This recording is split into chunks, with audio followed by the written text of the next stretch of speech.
All right, now, everybody. Quiet, listen to me. We're going to start a show. Now, some of you people have been with me before. You know it's going to be a tough grind, but we're going to have a show.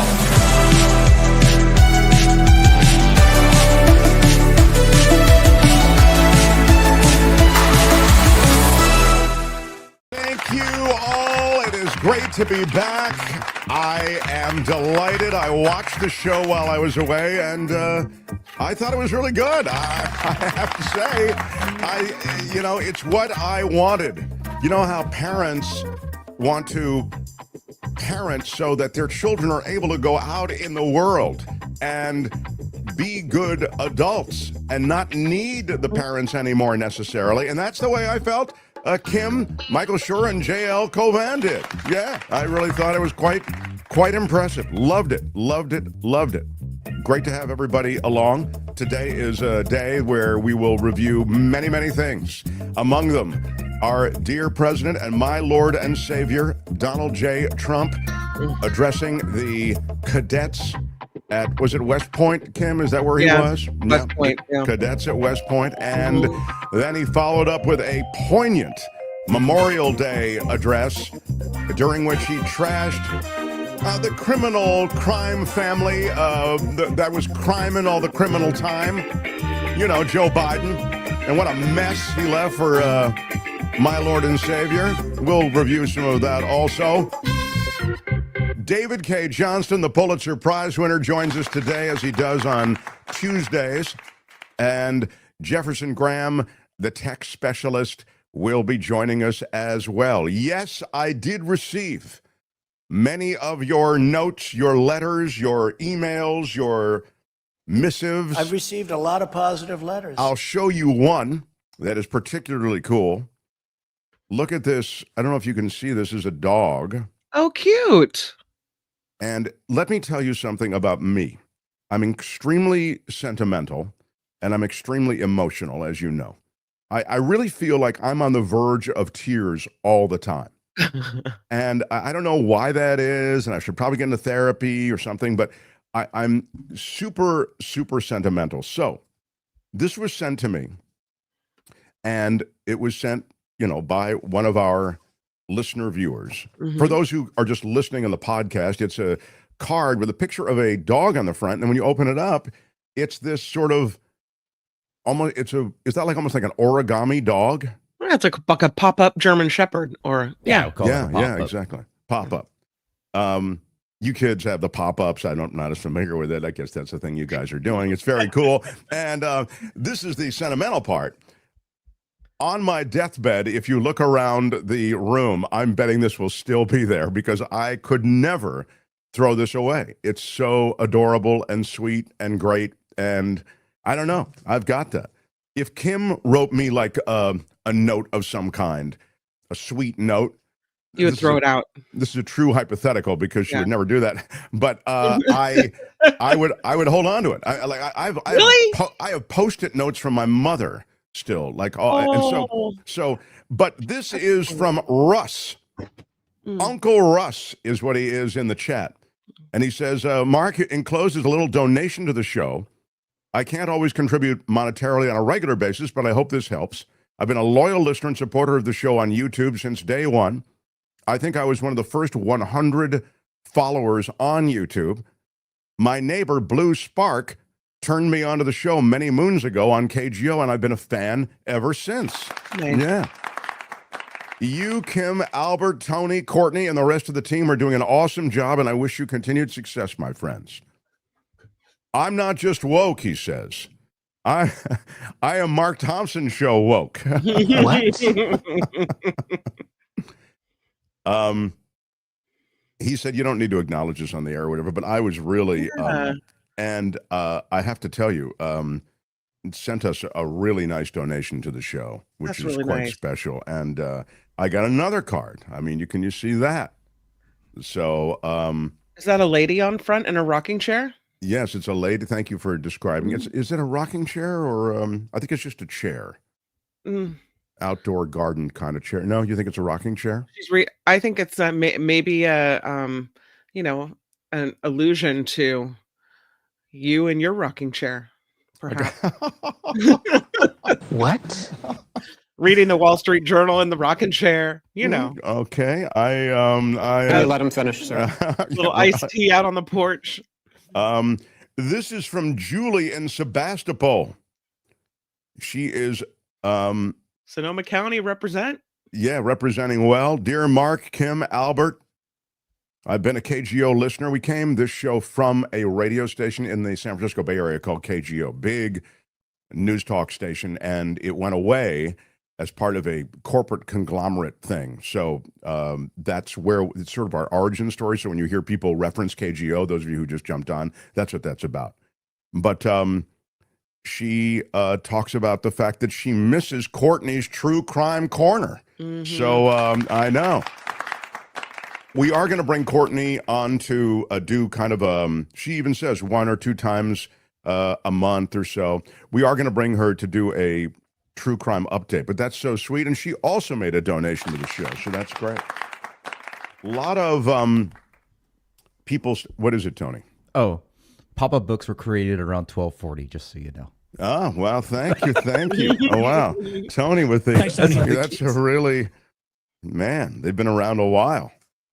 And I got a lot, I got some nice note from, this will just, you'll just appreciate this.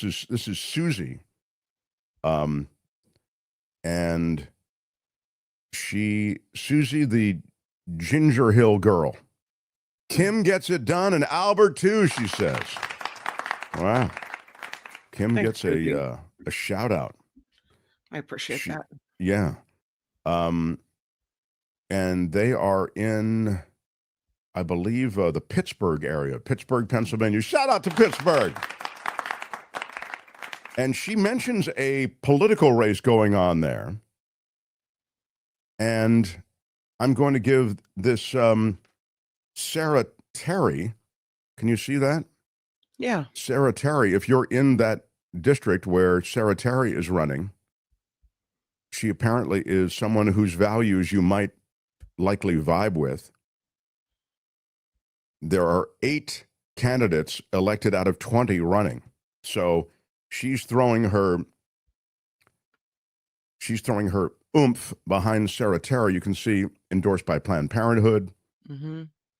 Knows the job, ready to work, the right choice, Sarah Terry, and the Court of Common Pleas. This That's is Allegheny County in right.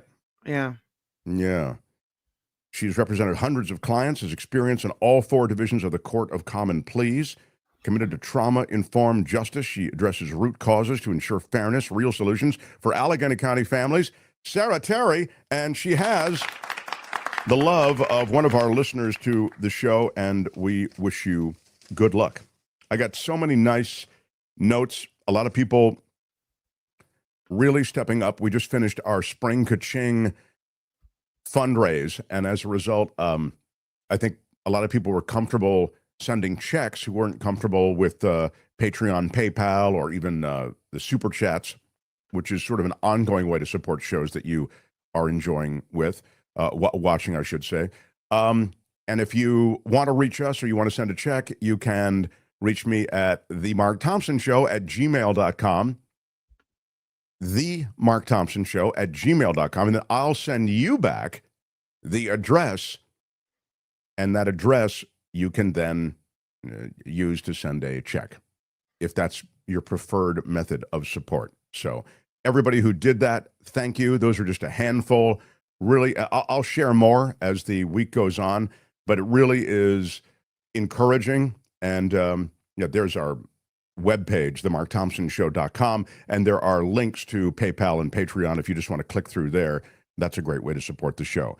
I've tried to really not hit supporting the show all the time, the way we had to do it at the beginning, but we were in a fiscal pinch, and a lot of you guys really rode to our rescue, and so I wanted to acknowledge you here at the top of the show. The Mark Thompson Show. Vilma says, welcome back. Thank you, Vilma. You are an OG of this show.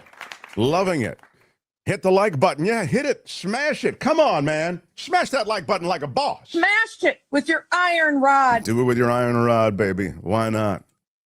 Well, it's been a very busy weekend. We had a long weekend, Memorial Day. I was inspired by the words of our president and my Lord and Savior, Donald Trump, at his Memorial Day address.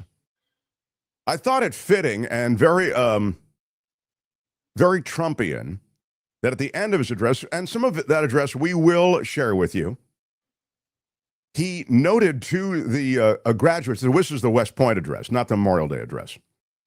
The West Point address, he noted to the graduates, he said, I wish I could stay here. Now, you'll note, I mean, I know that, again, Joe Biden doesn't get any credit for anything. He can barely stand up, barely can put two words together, can't think, can't speak, whatever. Well, he showed up at that West Point thing himself, and I believe he shook hands with every graduate, with every cadet. Trump didn't have time for that, and this is the Trumpian part. He said, because I have to go back and deal with Russia and China. You can Google this, you can find it. It is actually what he did. Google it. And apparently Russia and China, who he said he had to go work with, and he had to, get in touch with, they must be the names of his golfing buddies, because that's what he did immediately following the West Point commencement speech. What? Yes. So there's nothing wrong with golfing, not even anything wrong golfing after the speech. But, the very thin lie, which is, I wish I could stick around and shake hands with you all, but, I'm a president. I got to go do president stuff. And but I have a tea time. Yeah, exactly. Don't want to keep Russia and China waiting. So that is that. The other thing that happened, and again, we'll share pieces of the West Point speech and also the Memorial Day speech with you in a second. But the other thing that happened, and it's just one of those weird things, but it did get a little virality. It did get a little high-profile thing. Was this France's president Macron? Oh, yeah. He was shoved in the face by his wife. The only reason we see it is because the door to the plane is open. And everybody's speculating as to what it might be. I mean, who knows? But here it is, the plane door opening. You can see Macron on the left, and you see she shoves him in the face. And then he walks out with a smile, and I think he extends his hand to her, but she doesn't grab his hand. She walks down behind him. Run it from the beginning again, maybe, Tony. Or is this it? The slow-mo on it? I don't know. Here it is. Here's the slow-mo of the door opening. Macron there, and there he gets it. Yeah. Yeah. He says they joke around a lot. They were messing around, and she just kind of, that was a joke. That she was, they're pushing each other and messing with each other. I mean, you do that, don't you, Kim? You mess around with David that way? Absolutely. You hit him in the face like that? I'll say something stupid, I smack him in the arm. Absolutely. That's what happened. Sure. So you excuse me, I've got to just have a cup of Here it is up close. There you go. Yeah, this as you watch Macron and his wife. Lovely. Now, she is older than he is, I believe. Macron's wife is older than he is. And the reason I think that at all noteworthy is it's somewhat unusual. Usually it works the other way, right? They are not holding hands as they walk down those stairs from the plane. No. Although they are walking side by side. It's not like she is, Well, she wants to keep the conversation going. Begrudgingly behind him. Grumble something in French toward him. Yeah. I don't know.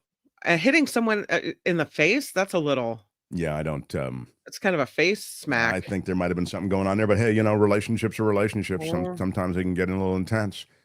French President Macron, as noted by Tony, who is our amazing researcher, the age gap between Emmanuel and Brigitte Macron has been a frequent topic of discussion, sometimes controversy. The couple's relationship began when he was a student and Brigitte was his teacher. He is 47 and she is 72. What? Thanks, Tony. Wow. That's is great. I love it. Yeah. Yeah, come on. It's That was very inappropriate. and I think it quite impressive. Yeah. Brigitte, 24 years older. How do you say that in French? Anybody? No one knows? Yeah. Sacre bleu. How is 24? Do you know how to say 20? Isn't it 24? I have a nasty cold, nasty cold, but I am drinking the Coachella Valley coffee tea today. Drinking tea from Coachella Valley Coffee. What flavor are you drinking? I don't know. My lovely other half brought it to me, and I don't know what it is, but it's really delicious, I'll tell you that. CoachellaValleyCoffee.com, a sponsor of our show. Please check them out. They are great, all organic, and from women-owned farms across Latin America, across Africa. They do such great work, and their coffees, teas, and spices beyond anything you've had before. Yeah. Use our discount code MARKT, 10% off at checkout. Again, CoachellaValleyCoffee.com. Coffee, tea, spices, all kinds of tasting notes along the way. And you can find the one that you like the most, that's right for you. Find the coffee or tea that's right for you. And use our discount code, MARKT, at checkout. So, The Mark Thompson Show. the French are rude, somebody said. The French are tacky. The French are rude. Wow. At 72, she's not taking any crap. Delette says, I love the French in France. Me too. Me too. I love it. I don't know. How can you say that? I mean, I don't know if they're rude or not. I mean, clearly something. Are you sure it's only a cold? I'm not sure. I might have picked something up, from the trip. I must tell you, Alaska is a wondrous place. Just because the trip was mentioned, then I'll get back to news. You must, I think, go there if you can. There are so many ways to get there now. I mean, meaning there are cruises, there are excursions, you can fly in. And I just think it has and this is something of an illusion, I think, but it has the look of a place that is unspoiled. It has the look of the wilderness. It has the look of wildlife and being immersed in nature.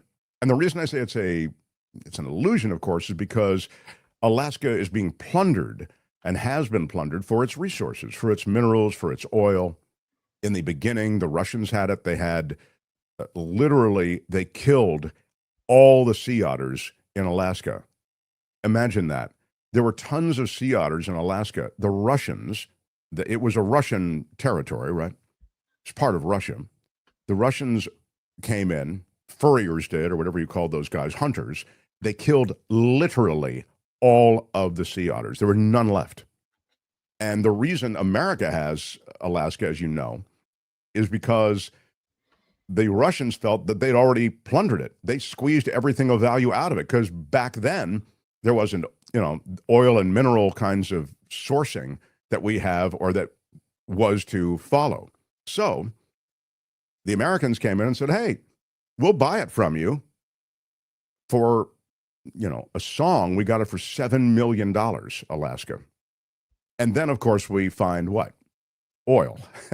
And all of a sudden, that became the greatest deal ever. And so Alaska's oil reserves and mineral reserves have been exploited for quite some time. And it's been a tug of war between the wilderness, nature, and the environment, and that which stands to exploit a lot of what is underground and around, and even the timber industry. As you know, it's kind of open season. So if you talk to Alaskans, they speak about this. They speak about, and depending on how old they are and depending on their perspective, they'll talk about the fact that,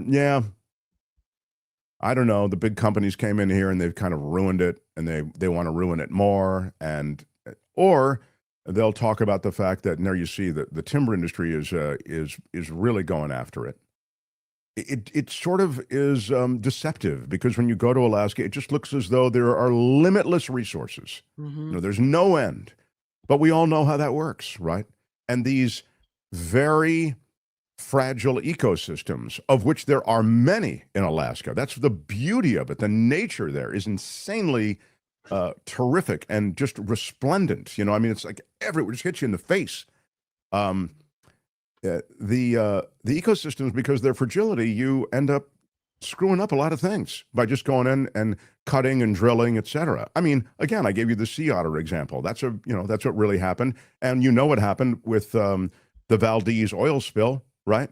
Destroyed all of those fragile habitats that were there around the Valdez. And there are other examples as well. So look, there are ways to do these things to extract a lot of these resources and maximize our use of resources without destroying the environment around it. But that's just against the backdrop of, and of course, salmon and the fisheries, and even in the history of Alaska, there were so many salmon that people talk about the fact that you could walk across a large body of water just walking on the back of salmon. There were that many, and then of course they got fished out, and then salmon became endangered. All of a sudden, the livelihood of these fishermen and all those people who depend on the fishermen coming to these places, and all of the the various businesses that exist in these towns built by the fishing industry, they all suffered, and then policies had to be put in place, etc. So a lot of the stuff that is the things that we wrestle with when it comes to respecting the earth while also using the natural resources, I feel like Alaska's ground zero for a lot of that. But we just loved being in that environment. It was exciting. It was amazing. It was filled with, bald eagles and whales and all that stuff that you hear about that reminds you of what a wondrous place this is. I mean, a singularly wondrous place planet Earth is. So, did you do any excursions while you were gone? Oh yeah, absolutely. Yeah. We took one of the most striking. Well, there were a couple. I mean, wow, what a picture. Mm-hmm. If you're just listening, Tony's got a shot up of this is kind of a fjord there in Alaska, and there is a whale literally jumping out of the water. The entire whale is out of the water, and that's what you see there. Now, again, we had some great whale sightings. Look at that meadow and all of the colors and the glaciers. We saw all these glaciers that have now receded from the last time we went. We were there about, I want to say 9 years ago, but it's a wonderful place, and I recommend it. So definitely check it out. That's my 2 cents on Alaska. But yeah, at least on the ride there's the Alaska glacier. That I don't know which glacier that is, but there's one that looks like that. The Mendenhall Glacier is very famous, and it's receded enormously, but it's still super stunning. Yeah. It's the right word. So that jump is called breaching, says Murphy Rowan. Yeah. Yeah. So what was the temperature like? It was chilly. It was definitely cold. We took I was just beginning to tell Kim that we took a ride down these bodies of water that are kind of shallow. We took it in a raft. It was a rubber raft, but there were only 6 of us in the raft. And that was really immersive. It was quite special. I mean, imagine, you're not on some big ship or something. You're right down you're enveloped by this beautiful environment. But I will tell you, to your question, after an hour, I was freezing my ass off. It was like, okay, I got it. I love being enveloped, but I'd like to be enveloped by some heat right now. So there's that. But I encourage everybody to check it out. It's a great part of this country, and a lot of it is being exploited, even as we're speaking. As you know, new administration has it, top of the list. So that's the Mark Thompson Show. All right, now let's get into. So I will talk about the crypto dinner. I want to talk about it with David K. Johnston a bit. But I thought we'd get into a little bit of what happened over the Memorial Day weekend. We'll start with the West Point address. Donald Trump spoke to the West Pointers. Are we doing this in Chunk of Trump, Kim? I have lost my hymnal, so I don't know. It doesn't matter. We can just trump it up, Well, I don't want to I want to try to respect the rules and regs of the show. I mean, we have processes and protocols, and we have processes and protocols and standards. Maybe you've forgotten those, Kim, while I was away. I mean, did get a little loose while you were away. It's true. I noticed that. Yeah. It kind of went rogue a little bit. Yeah. But Tony, can you do it? How about getting this going? It's a chunk of Trump. Open wide. Ready? Here comes your chunk of Trump. It's my favorite food. With your first bite, here's Mark Thompson. I have a feeling it's going to be beautiful. Thank you, everybody. let's go right to his West Point speech. There's nothing more inspirational to me than hearing from my Lord and Savior, Donald Trump, as he speaks to the West Point graduates. Tony, let's give it a ride. Big home builders, and he became very rich. He's talking about his friend or an acquaintance of his. He decided to sell. He was offered a lot of money by a big conglomerate, Gulf and Western, big conglomerate. They didn't do real estate. They didn't know anything about it, but they saw the money he was making. They wanted to take it to a public company, and they gave him a lot of money, tremendous amount of money, more money than he ever thought he'd get. And he sold this company. And he had nothing to do. He ended up getting a divorce, found a new wife. Could you say a trophy wife? I guess we can say a trophy wife. It didn't work out too well, but that doesn't work out too well. I must tell you, a lot of trophy wives doesn't work out, but it made him happy for a little while at least. But he found. Please don't interrupt the homily when he's doing it. My bad. Yeah. Don, you don't have to stop it, Tony. We'll be talking over it a little bit. So. He sold his little boat and he got a big yacht. He had one of the biggest yachts anywhere in the world. There's going to be a moral to this story. He moved for a time to Monte Carlo and he led the good life. And time went by and he got bored. And 15 years later, the company that he sold to called him and they said, the housing business is not for us. You have to understand, when Bill Levitt was hot, when he had momentum. That's the guy who's talking about. He'd go to the job sites every night. He'd pick up every loose nail. He'd pick up every scrap of wood. If there was a bolt or a screw laying in the ground, he'd pick it up and he'd use it the next day in putting together a house. But now he was spoiled and he was rich. He was really rich. And they called and they said, this isn't for us, this business. We do other things. Would you like to buy it back? We'll sell it back to you cheap. And they did. He bought it. He bought it. He thought he made a great deal. And he was all excited. But it was 15 years later. He lost a lot of momentum. Remember the word momentum. And that's what he's getting at, Kim, momentum. He lost everything. Yeah. It just didn't work. He lost everything. And I was sitting at a party on Fifth Avenue one night, long time ago, and you had the biggest people in New York, the biggest people in the country, all in that party, and they were all saluting each other, how great they were. They were all telling each other, I'm greater than you. Gets to be really, gives you a headache sometimes. But they had all these people, they're telling their own stories about how fantastic. A cocktail party, and I looked over, and I was doing well. I was invited to the party, so I had to be doing well. I was very, very young, but I made a name in real estate. And I looked over, and at the party, sitting in a corner all by himself, nobody was talking to him, was Mr. Levitt. He had just gone bankrupt, lost everything. See, he's getting to the point. Everything. His home. He wasn't doing well. Everything. He was invited to the party, and he was bankrupt. No. I went over and talked to him because he was in the real estate business, and I love real estate. And I said, hello, Mr. Levitt, how are you? He said, hello, Donald, it's nice to meet you. He knew me from being in the business. I said, so how's it going? He goes, not well. It's really not going well, as you've probably read.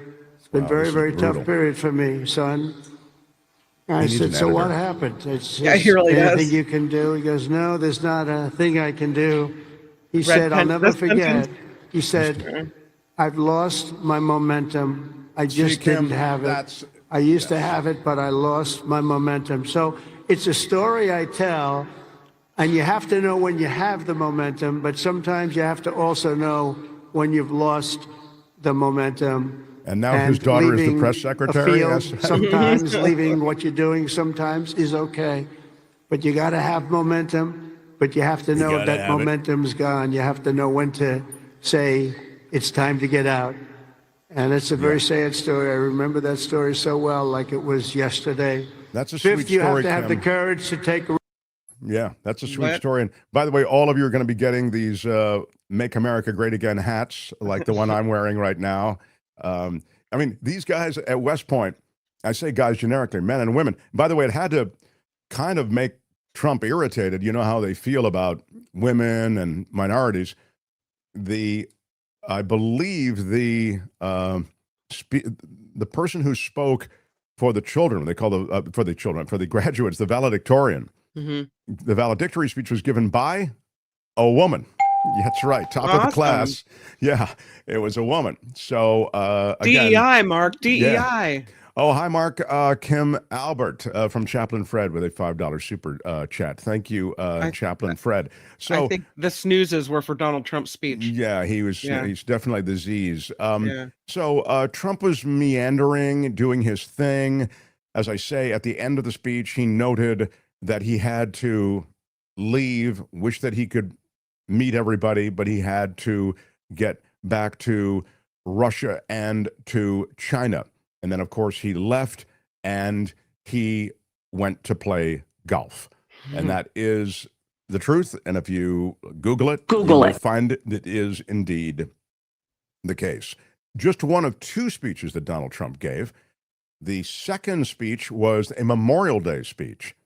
And his Memorial Day speech, again, this is to recognize all of those who've made the supreme sacrifice and given their lives in various ways to this country, in various theaters of war and various military exercises. And these are all military veterans who've lost their lives and their families who all commemorate that loss. It's a profoundly somber day. And Donald Trump sprinkled a little bit of what would you call it, campaign rhetoric into his Memorial Day speech. Here's a little piece. Young men could never have known what their sacrifice would mean to us, but we certainly know what we owe to them. Their valor gave us the freest, greatest, and most noble republic ever to exist on the face of the earth, a republic that I am fixing after a long and hard 4 years. That was a hard 4 years we went through.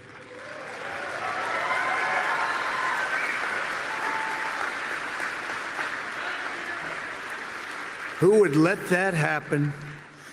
People pouring through our borders unchecked. People doing things that are indescribable and not for today to discuss. But the republic that is now doing so very well, we're doing so very well right now, considering the circumstances, and we'll do record-setting better with time. We will do better than we've ever done as a nation, better than ever before. I promise you that. And it's interesting, he did additionally write a Memorial Day missive of some kind, didn't he, Kim? He wrote Tony's got it up there. I mean, we don't have to read the entire thing, but it's pretty, pretty on brand for him. Happy Memorial Day to all, including the scum that spent the last 4 years trying to destroy our country through warped radical left minds who allowed 21 million people to illegally enter our country, many of them being criminals and the mentally insane, through an open border that only an incompetent president would approve. And wait. This is, I thought it was Memorial Day to honor our war dead. Yeah, well, what's happening here? Maybe he'll get to that. Oh, okay, sorry. Only an incompetent president would approve, and through judges who are on a mission to keep murderers, drug dealers, rapists, gang members, and released prisoners from all over the world in our country so they can rob, murder, and rape. Again, I'm sorry I said the R word because that's going to get me demonetized. But, and I've already said it a couple of times. It's funny, the president can put it in a Memorial Day address, but when I say it, it gets me demonetized. Right. I will say this, that, we can side-eye this, which we're doing. I've only read half of it, by the way. It goes on, and I can read the rest of it. But I wanted to note that these are serious things he's saying. We can side-eye it, and we can kind of go, oh, my God, he's just such a joke. But, there are judges being threatened in all of that.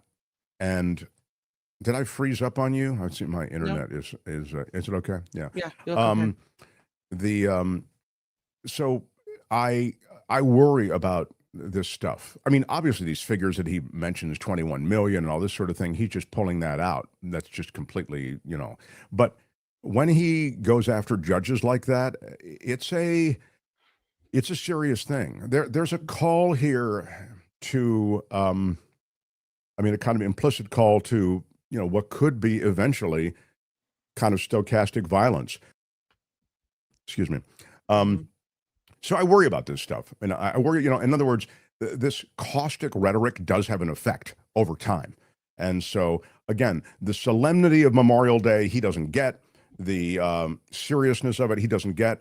And there is a rich irony in a president who lied about his medical record to get out of military service, who has smeared Gold Star families, who has made fun of those who have made sacrifices in the past. I'm talking about military sacrifices of their lives.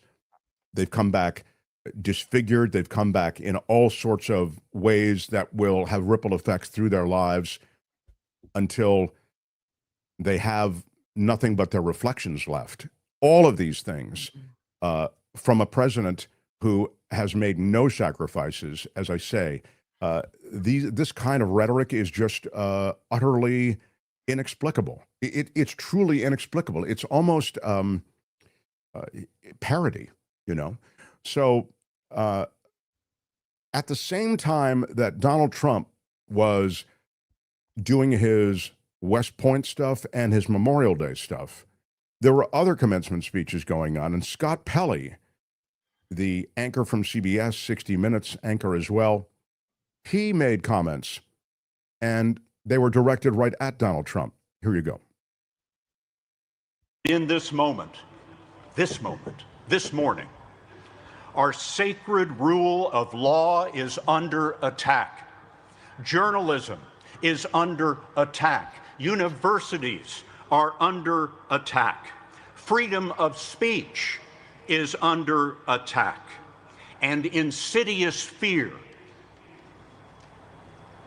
is reaching through our schools, our businesses, our homes, and into our private thoughts. The fear to speak in America. Power can rewrite history with grotesque, false narratives. They can make criminals heroes and heroes criminals. Power can change the definition of the words we use to describe reality. Diversity is now described as illegal. Equity is to be shunned. Inclusion is a dirty word. This is an old playbook, my friends. There's nothing new in this. So these are the calls. They continue, but we are where we are. But this Memorial Day weekend, with Trump making a lot of public remarks, making a lot of what seemed to be sort of ad-lib stories and riffing on Memorial Day about the Democrats, about Biden, about judges, etc. I mean, basically just keeping the blowtorch cranked up to 10. It was an extraordinary contrast to some of the speeches that were given nationwide. There were some great ones. There were some stirring ones. But that's your chunk of Trump. That's it for this edition. Well, I really enjoyed it. But make sure to join us again next time. I think you might want to listen. There's nothing wrong with listening. For another chunk of Trump. Mm-hmm. The Mark Thompson Show. Glad you could be with us for a live show, 2 to 4 in the East, and we're 11 to 1 in the West, and then we will break out some pieces of this show. There was a question I got, Tony. I've received a lot of positive letters. This was to me at the Mark Thompson Show at gmail.com. Hi, guys. Is there a problem with your podcast? The latest available download was last Thursday. Friday and Monday seem to be missing. Love the show and hope you can fix it. Kindest regards, Kathy. Well, yesterday was Monday, and we were dark Monday in observance of Memorial Day. Friday is up now. Friday is up now. Thank you, Tony. It Sorry about that, everybody. I believe that's on me. Is it? Thanks, Tony. I was going to blame Albert. Okay. Albert. Albert, thank you. But I can't. But Tony's taking the blame for that. So if you want to, cool. By the way, Friday's show was a best of, but also with some new content, and it's really good. That first hour with David Sirota and Timothy Snyder, wow, really good. So definitely check out Friday's show if you haven't, and if you want to get on the podcast train, you can definitely do it. A record number of Americans are applying to become British citizens, everyone. You know what is interesting about this story is right after we played Scott Pelley's Wake Forest graduation speech, when he's talking about how, these things are happening in America and it makes people afraid to speak. It would make sense to me then that people who are feeling that fear would turn to other countries like the UK. Yes, absolutely right. I mean, one of the things, maybe the cornerstone of this country, is the freedom of protest. Yeah. Protest speech is supposed to be the most protected, and yet it is clearly the most threatened. And it looks as though they're using all of these different excuses to silence it. And going after universities the way they have, academic institutions, going after media institutions, the lawsuits, ABC, CBS, etc., talking about pulling the license of these various outlets, media outlets, and it's going after these legal institutions, the institutions associated with the law, some of the biggest law firms, and you're seeing the total capitulation, the total surrender. They're pre-surrendering to this in this country, and you see, in a way, the door to a fascistic regime being opened and being kept open. I'm leaving out the corruption, the payoffs, the paid up. I'm leaving all that out. So yeah, you could see where maybe Britain would become an option, or at least leaving would become an option. Mm-hmm. So a record number of Americans applying to become British citizens during the first 3 months of this year after Donald Trump retook office as president. This is official data. The last time American applications for British citizenship spiked was in 2020 during Trump's first presidential term. It was early in the COVID pandemic. What's that, Kim?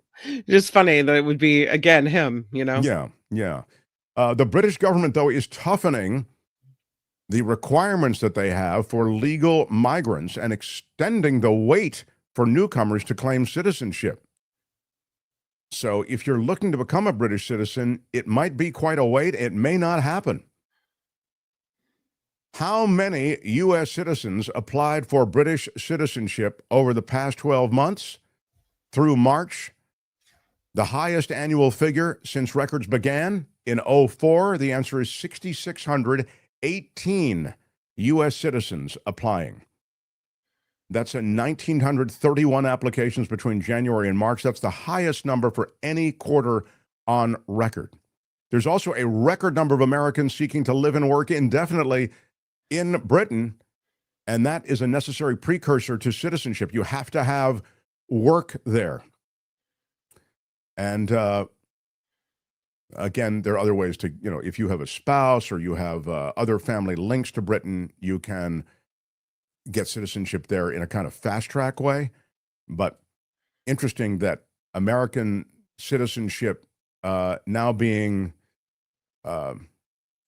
abdicated, surrendered for British citizenship. You can be dual citizens, right? You don't have to leave your American citizenship behind to become a citizen of the UK? You can have dual citizenship. Obviously, we all know people have dual citizenship, but I think if you're applying for British citizenship, you are giving up your American citizenship. Oh, wow. I don't think you're just like adding citizenships to your, I think you can check it. I mean, it's Google it. I'm pretty sure that that's right though. But they have that real ID thing going now. And they're using the real ID and lack of real ID in this country I'm talking about as an excuse to bust people in this country for not being citizens. There was an incident in Alabama with this 25-year-old construction worker, and ICE agents went to that place. I believe they were from ICE. And they looked at his real ID and they said it was fake. And they had an arrest operation going on that was, directed to wrap up all of these people. It's always weird. They talk about, we're going to get these violent criminals out. Those are the people we're going after first. But the reality is they go after those who are working on construction sites in agricultural fields. I mean, it's crazy. These are the people who are holding up your economy. And, these are people who are just trying to feed their family. I'm not saying that there isn't an immigration issue that should be addressed, but it's not being addressed the way that you guys said you were going to address it. In fact, I'd suggest that it's all like so many things in this administration. It's theater. We're going to make high-profile deportations. We're going to call local media. We're going to call the networks. We're going to get Dr. Phil, and we're going to do these things so everybody sees that we're kicking people out of the country. And everybody can go, rah, rah, he's doing something about the immigration issue. But the reality is it doesn't conform with those things that you told us you were going to do. You said violent criminals first, and then we'll worry about everybody else. Right. Instead, you're going into areas, some of which were protected in prior years, right? Churches, schools, hospitals. Now they're going into all those places. And it's been authorized by executive order. So anyway, this guy, 25-year-old guy, working at his construction job in Foley, Alabama, officials arrived to arrest workers there. This guy was born in Florida to Mexican parents. And they said that his real ID was fake. And according to an interview, officials took out his wallet, removed his ID, which does comply with higher federal security standards for state-issued driver's licenses, as well as IDs. They said that it was fake. They cuffed him. He says the cuffs were put on quite hard. And later, he was released when he gave them his Social Security number and verified his U.S. citizenship. I mean, what's happening is it's going to have a chilling effect. It's already happened. It's going to have a chilling effect in construction sites. It's going to have a chilling effect in agricultural areas. It's going to have a chilling effect in kitchens, restaurants, sanitation services. These are all areas in which there are many people of questionable legal status and some who have perfect legal status. They just may not have command of English. So they end up doing janitorial work, etc. Just like this guy. And the chilling effect is that these people aren't going to show up to work, especially when a mistake can be made. A mistake can be made to the point that they literally deport you to a prison in El Salvador, notorious for torture and abuse. They acknowledge, the U.S. government does, that it was a mistake, and the courts say you've got to bring this person back, and the administration ignores it. And as I've told you before, Garcia is not coming back, ever. He is emblematic of a policy, and he's become a cause celeb. He's become very high profile, and because of those things, Trump doesn't want him back in the country. They'd rather see, I mean, I'll just say it. I mean, they'll kill him down there before they bring him back. How awful. It's despicable. It's gross. And it's not about him. It's about, I don't know who he is, what he is, whatever. But I know that none of those guys had due process. Great. If he's a bad dude, tell the judge, show it, and get him on a plane. Those immigration courts run like traffic courts. Boom, boom, boom. But it's scary. Anyway, that's a little bit of what's happening with citizenship. So Americans are headed to England, hoping for something there in terms of citizenship. Also, there are other places where Americans are headed, as you're aware. Mexico, Costa Rica, Portugal is a huge area of expats right now headed there. So we'll see. But for those who are trying for England, it's getting harder and harder by the hour. So. The Mark Thompson Show. I did want to, let me just see what time, I want to get a little news from Kim before the great David K. Johnston comes on. Yeah. Let's do that, Kim. Let's, I can do that. Let's shoehorn a newscast in here. This is the latest of what's happening on this day as we come to you live. Kim's news will bring us up to speed, and then David will talk about all things. We'll talk about that crypto dinner. Some of the identities, in fact, many of the identities of those in attendance are now known. We'll talk about what they got. Many of them felt gypped. Can you say that anymore? I think that's a pejorative, actually. So I'm sorry I said that. They felt stiffed. Cheated. Yeah, cheated. Exactly. Yeah. They felt as though they paid a lot of money, which all of them did, and they didn't even get a picture with Trump, which is a lot of what they wanted. And I heard the food was horrible. The food was airplane food, apparently. It was awful. Yeah. And the only drinks that were available, water or Trump wine. No. Gosh, it's so unusual for you to pay a lot of money and then get screwed on something that $1.8 million. Can't even get a gin and tonic. Yeah. Can't even get some Napa Valley wine. What? All right, let's get it on. I'm smash it with your iron rod. Thank you. Anticipated me. Smash the like button.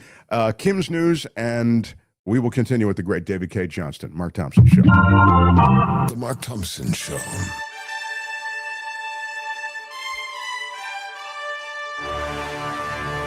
On the Mark Thompson Show, I'm Kim McCallister. This report sponsored by CoachellaValleyCoffee.com. President Trump says Russian President Vladimir Putin is playing with fire. Follows his criticism of the Kremlin Sunday for attacks made on Ukraine, where the United States is attempting to broker a ceasefire.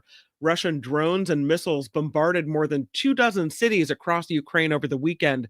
The Kremlin responded to the criticism Monday, citing emotional overload at this very important moment. The war between President Trump and Harvard is escalating. Multiple reports say the Trump administration is asking federal agencies to now cancel the remaining Harvard federal contracts. It's worth about $100 million. This comes as the White House has accused Harvard of racial discrimination in its admissions process, while hiring, as well as not doing enough to end anti-Semitism on campus. So this all continues. The Trump administration, meanwhile, is halting interviews for student visas. Reports say the decision comes as the administration considers requiring foreign students to undergo social media screening. U.S. embassies are being ordered to put a hold on scheduling new interviews. Details on what possible social media vetting would screen for, that hasn't been provided.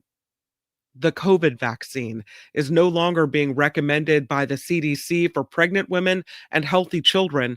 Health and Human Services Secretary Robert F. Kennedy Jr. making the announcement in a video posted on X on Tuesday. Previously, the CDC had recommended the vaccine for everyone 6 months and over.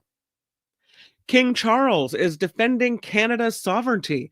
The King gave a speech to Canada's Parliament Tuesday without mentioning President Trump by name. He said the country is self-determining, adding freedom is a value held dear, which the government is determined to protect.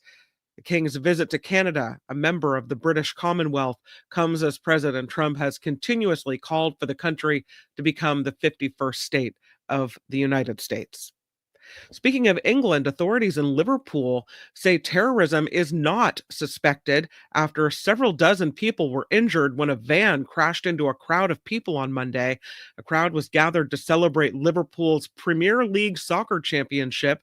A 53-year-old man who police suspect was on drugs was taken into custody, could face attempted murder charges in that. The company that hosts President Trump's social media platform is going big into Bitcoin. I know you're surprised, right? No.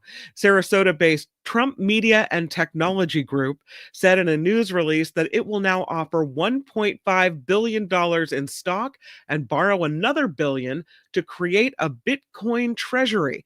CEO Devin Nunes says the cryptocurrency will help Trump media avoid harassment by financial institutions and help with future plans that include subscription payments.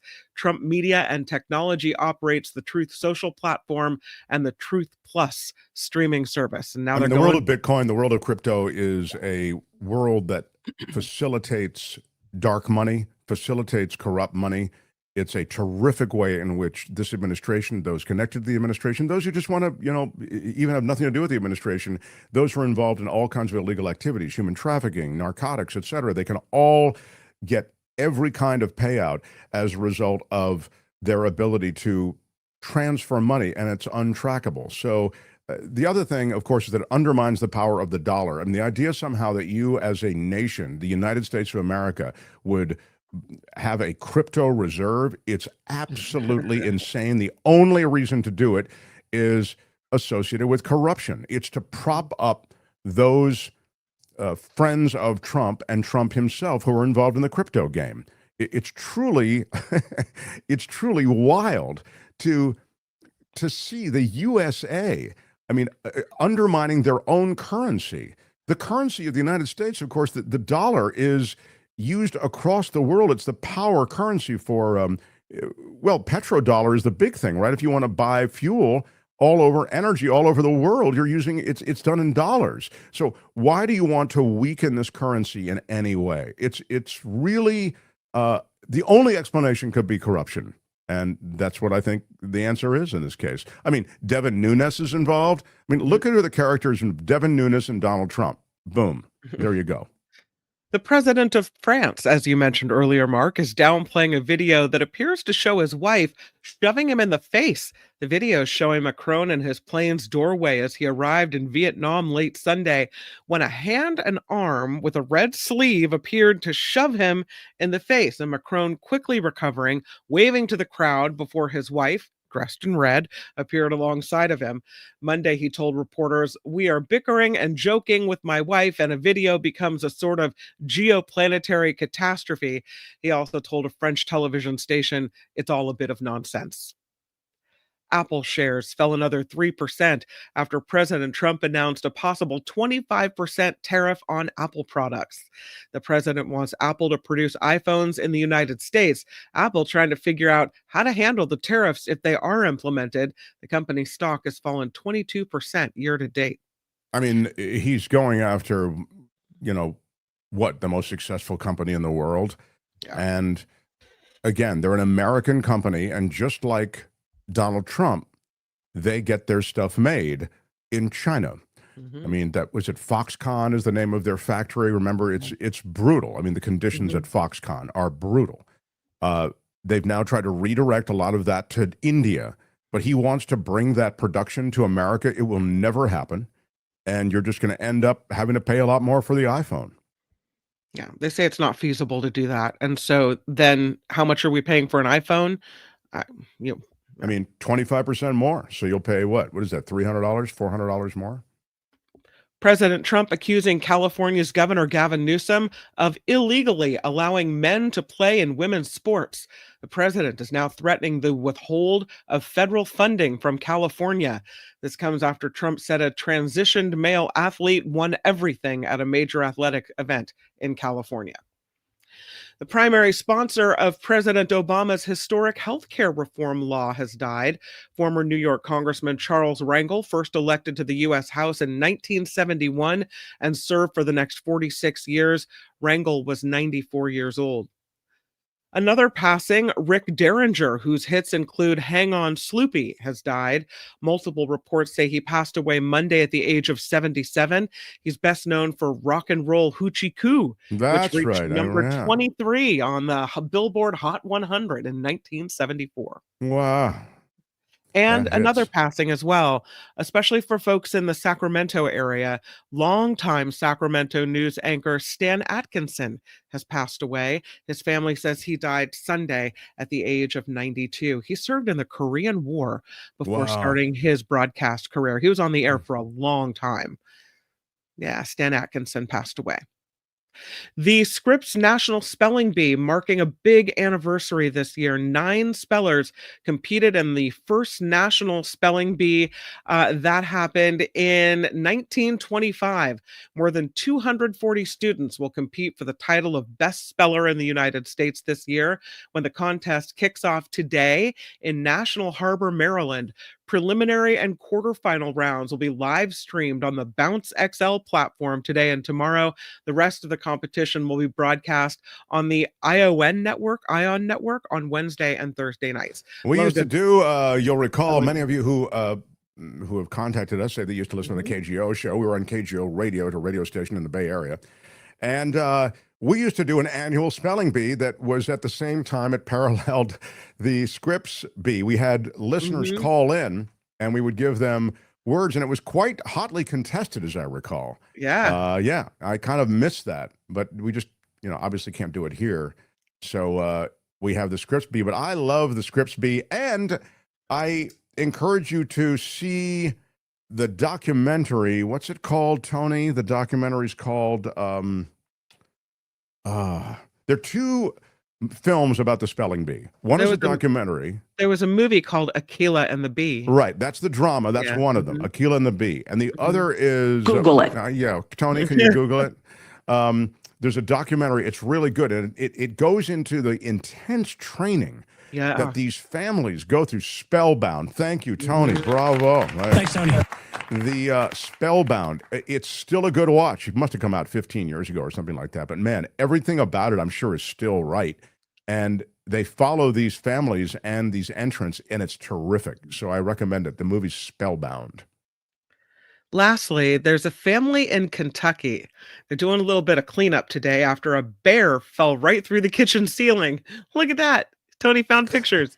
The Kentucky Department of Fish and Wildlife says it was determined the black bear had climbed up a ladder, got into an opening in the home's attic, and then crashed through the ceiling, landing right on the kitchen stove. Arriving officers, it's a wild idea, but it just might work. Yeah, it's a bear with a plan. I like that. Yeah. Arriving officers were able to get the bear out of the home by getting it to run through an open door. No injuries were reported, but that's a day when a bear falls through the kitchen ceiling and lands on the oven. I tell you. I'd say so, yeah. This report is sponsored by Coachella Valley Coffee, because I'd be needing some coffee if a bear fell through my kitchen. The CoachellaValleyCoffee.com is the website, and it is one to check out. They have tasting notes that'll let you know exactly what you're looking for and what to purchase, because, everybody likes a different roast. Everybody has their different thing that they're looking for, and it's very clear what you're ordering. The teas, I just love them, from the Moroccan mint to the vanilla tea. So good. They have an English breakfast tea that my daughter really loves, and a chai tea. Please check it out. It's CoachellaValleyCoffee.com. And when you get the best coffee that has ever passed through Mark's lips, or the best tea that has ever passed through mine, then make sure, please, to use our special super exclusive code to get 10% off your order. Mark T, no spaces. Mark T at checkout gets you the discount, and away you go. It's CoachellaValleyCoffee.com. I'm going to have a sip of the tea right now. Okay.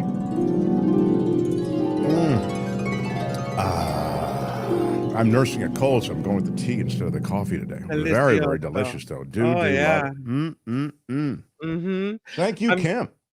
I'm Kim McCallister, and this is The Mark Thompson Show. Feel it in your soul. The Mark Thompson Show. Who's Mark Thompson? I'm sorry, Dave. I'm afraid I can't do that. What can you tell us about the scene? Oh, my God. Oh, girl, baby girl, don't even play. We could try ignoring it, sir. Would you like to apologize for what you've done? And I wanted to apologize to the Asian community, the Asian American community. I misspoke. My bad. I'm sorry. Y'all can all go to hell, and I'm going back to Texas. That's not fake. That's real. You just don't get it, real. You don't. You get nothing. I love it when you're angry. Can you let him finish, sir? They do this to me all the time. I don't know what the hell they do it for. There's never been anything like this. Girl, you just moved. Who is having that conversation? Have you ever been a member of the Chinese Communist Party? Where are my weed smokers at? Your Honor, I'd like to ask for a recess. They pay me a lot of money for having attitude. It's fantastic. Wow. Love it. Someone was angry at me, Kim. Oh, why? Sometimes I'll jump in. I go, yeah, whatever. Yeah, that's right. I love it. But I'll say something like that. And then I'm trying to find it now. Somebody says, let her talk. Oh, I love when you jump in. It's like news and commentary, No, I mean, right? I'm supposed to, jump in. I mean, here it is, CBD. Let her talk.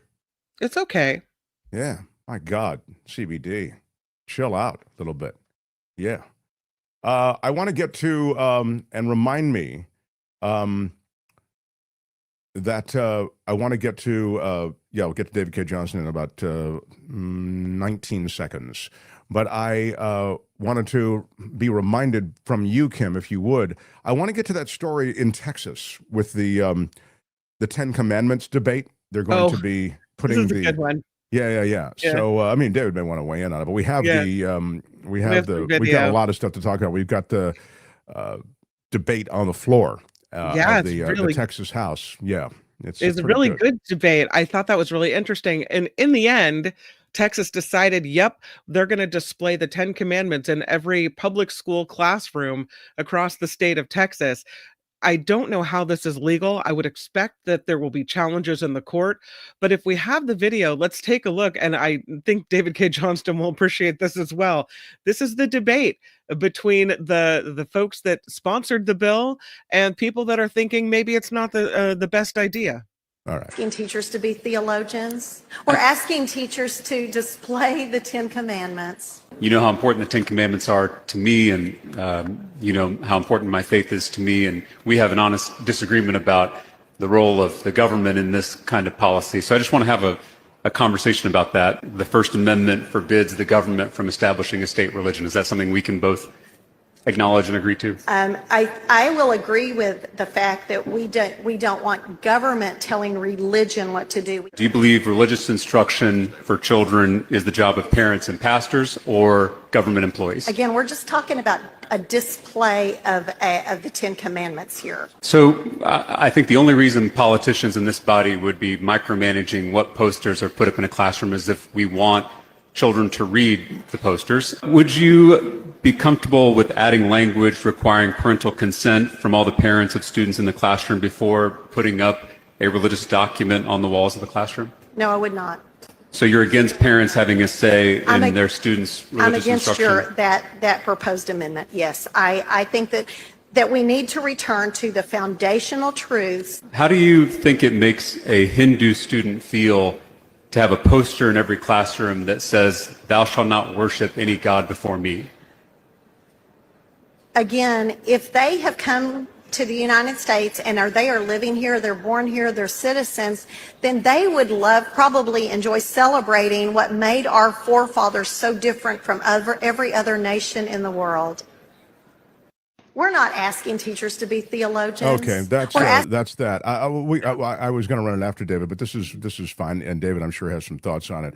Again, you know, they dust off this 10 Commandments thing every so often, but they may have met their moment where they can push this through, as Kim was noting. He is a Pulitzer Prize winner, so gracious to spend time with us, given his immense body of work, prolific author, journalist, investigative reporter, now professor at Rochester Institute of Technology. He's the great David K. Johnston, everybody. Hi, David. Hello, Mark. David, I give us maybe a second or two on what's happening in Texas with the 10 Commandments. Well, you know, there was years ago, the Bill of Rights was introduced in the Texas legislature with a resolution denouncing it as communist propaganda.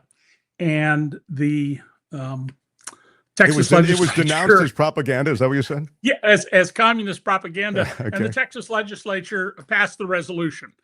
So, we've always had legislatures full of people who are idiots, and Texas just happens to be one of the leading sources of this. I'm not sure with this Supreme Court what would happen here. The Supreme Court we have right now is very problematic. So I don't know.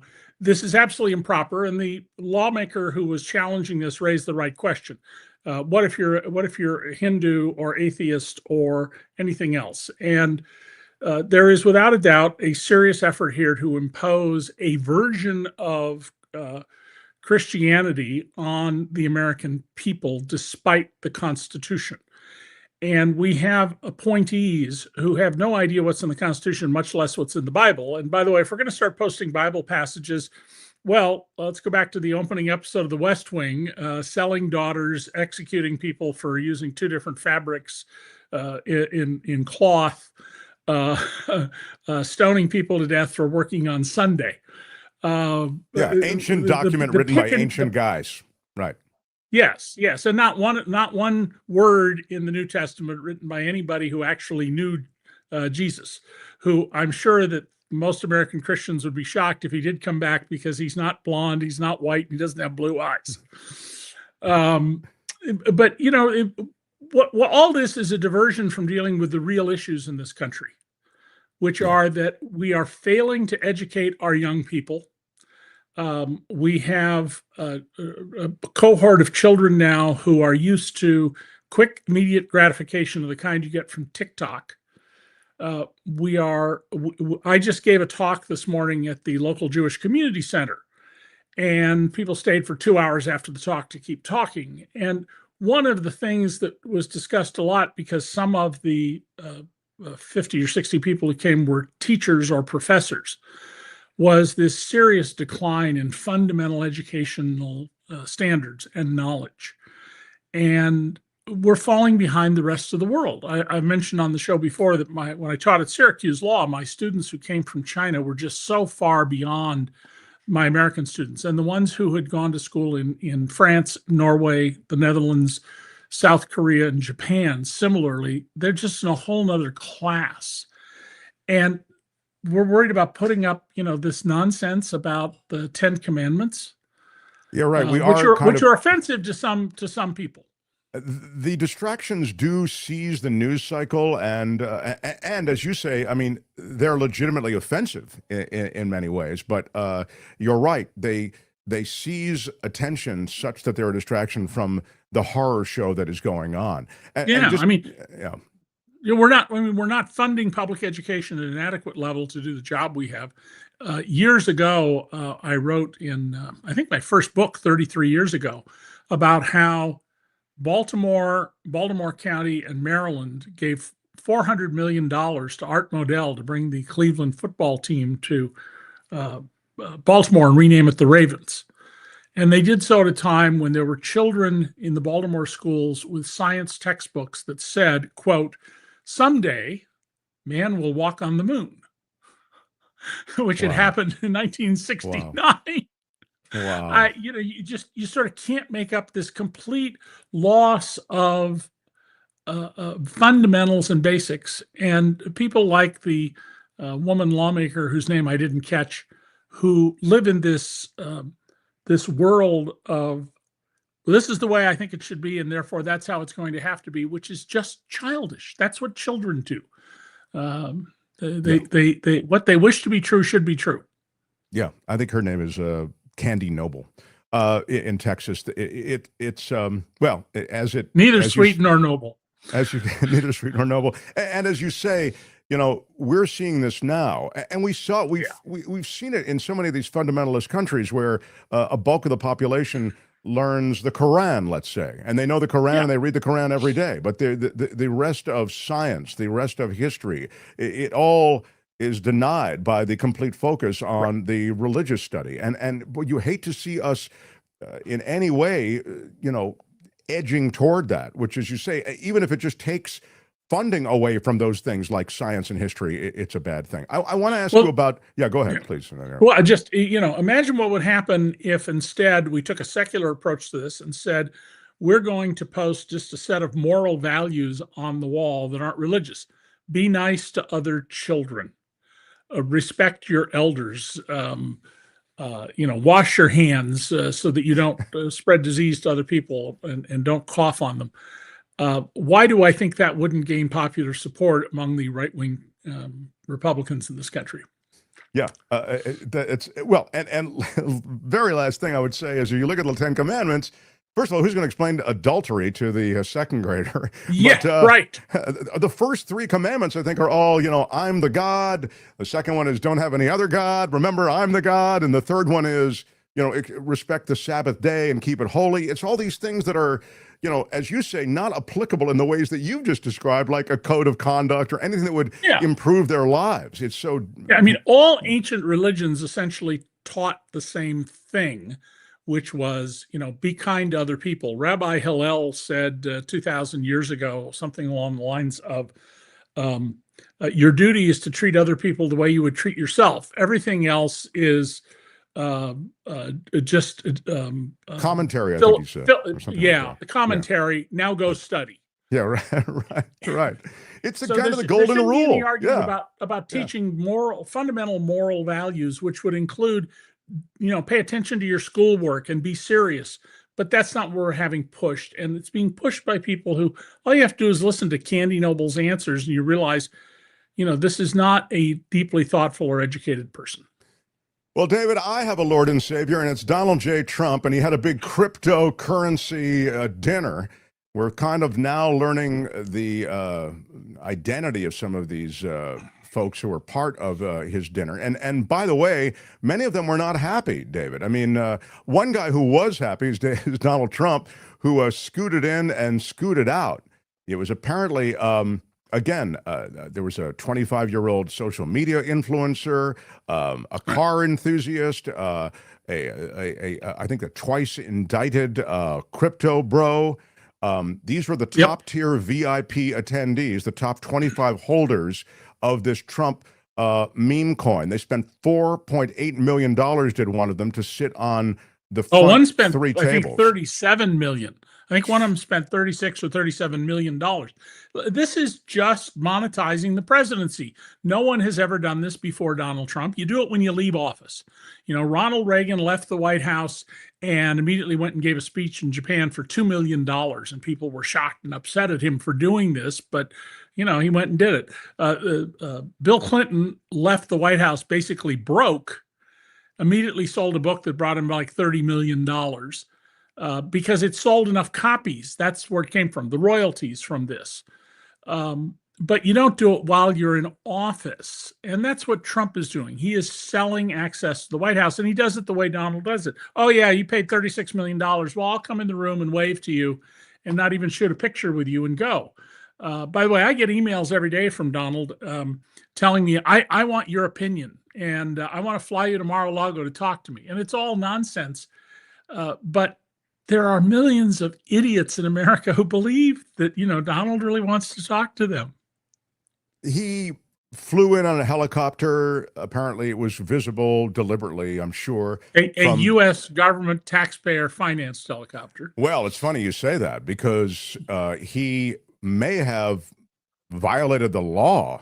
There is a law about using the presidential seal, and he addressed his crypto investors from behind the presidential seal. Yeah. After the White House spokesperson, Carolyn Leavitt, said, this is not an official act of the president. This is him on his personal time. I didn't know presidents had personal time, but okay. So he has no protections, no immunities from this. Let's see now, who could prosecute him? Oh, Pam Bondi, the corrupt Florida lawyer who is his attorney general and lapdog. Yeah, right. That's not going to happen. 394 million in total, as you've noted. Yeah, that's the gross take. Right. We don't know how much of it Donald got, but in all likelihood, probably north of $300 million. And this is, the airplane, the $400 million airplane, which is, by the way, as I've described it, it's a white elephant airplane.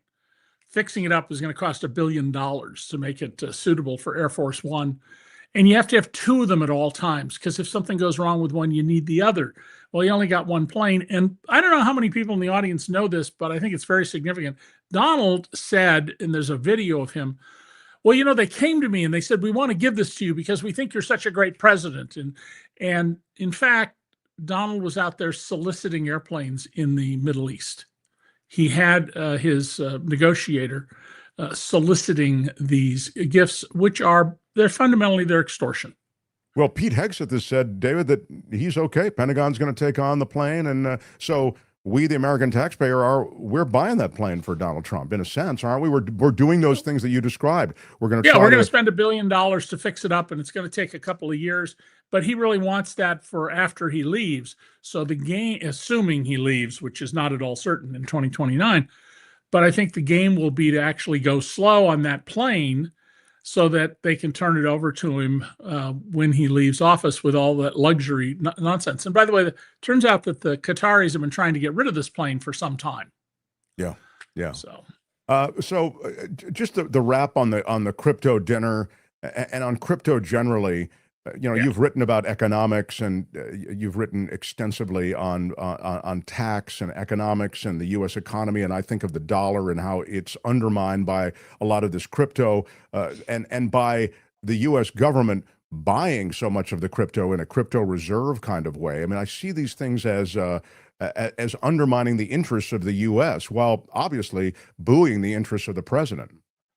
Oh, they absolutely undermine the interests of the U.S. They diminish us on the world stage with people who are serious. And more importantly, what you're seeing going on is a growing movement to use real money to buy fake money. People say, oh, there's nothing backing the U.S. dollar. Yes, there is. There's the good faith and credit of the U.S. and the fact that dollars must be accepted by the government in the U.S. But crypto, it's just air. There's nothing of any substance there. And why did we get crypto? Well, it was a way for drug traffickers and corruptors of foreign governments and terrorists to move money around in what used to be untraceable. The FBI has clearly figured out, along with Treasury's FinCEN operation, how to track this money so it's non-anonymous anymore. And notice Donald pardoned the Silk Road guy who was using crypto to help terrorists and drug traffickers all over the world. He's pardoned other drug traffickers. He's pardoned violent criminals who attacked law enforcement. And, we need to recognize what we have. Donald is a pro-criminal president as long as you're his kind of criminal. Well, that's exactly right. Just to segue, by the way, many who attended the dinner were really disappointed, as I've alluded to. They couldn't get their selfies with Trump. That's what they wanted. The food was bad. I mean, there was a lot of sort of rancorous chatter about how much money they'd spent and how little they got. I mean, after this dinner was over, they felt really ripped off. Not, if you've read any of David K. Johnston's stuff, the first time someone who's done business with Trump has felt ripped off. But to the point, Donald I call him Donald now because you call him Donald. Good. Donald Trump he just issued a pardon based on, it was essentially, as you say, it was a mother petitioning. A mother had provided so much money to Trump and also trying to expose the Biden crime family, in quotes, right, that Trump actually issued a pardon for the mother's son. And this was a complete, as you say, pay-to-play kind of situation. Oh, yeah. Enabled by this world of crypto. Pardons are for sale under this administration as long as you meet the right requirements. Don't be a black or Muslim or an immigrant unless you're very rich and want to do Donald's work. And we're seeing, open criminality. Now, Speaker Mike Johnson, who is a lawyer, said the other day that these things Trump is doing can't be crimes because he's talking about them openly. That's a novel theory of criminal justice. And I tell you that as a professor who teaches criminal justice. Well, and he also said, look, I didn't know anything about the dinner. I was a little busy this past week. That's what Mike Johnson said. There's the irony here is so rich because of the way in which they were on a jihad against the Biden crime family, the Hunter Biden and the rest of the Biden family trading on the name, sort of trading on the power of the presidency. And here it's right out front. And Trump is in the process of getting multi-billion-dollar investments that will have the Trump name on them from the Middle East. His sons are out making business deals with governments who need the help and in some cases protection of the U.S. military. And all of this is doing violence to our Constitution. The problem is who's going to hold him accountable. And I just got an email minutes before the show today, from someone about, why are you going on the air and lying all the time about Donald Trump? I mean, God sent Donald Trump to save America, and how dare you align yourself with the evil forces that are trying to... There's no rational discussion with people like this. And by the way, this person could write the King's English, so they're not dumb. Sure. It wasn't full of typos and bad grammar. But we're in a real crisis. We're seeing the U.S. in serious fundamental decline. Our liberties are all in danger.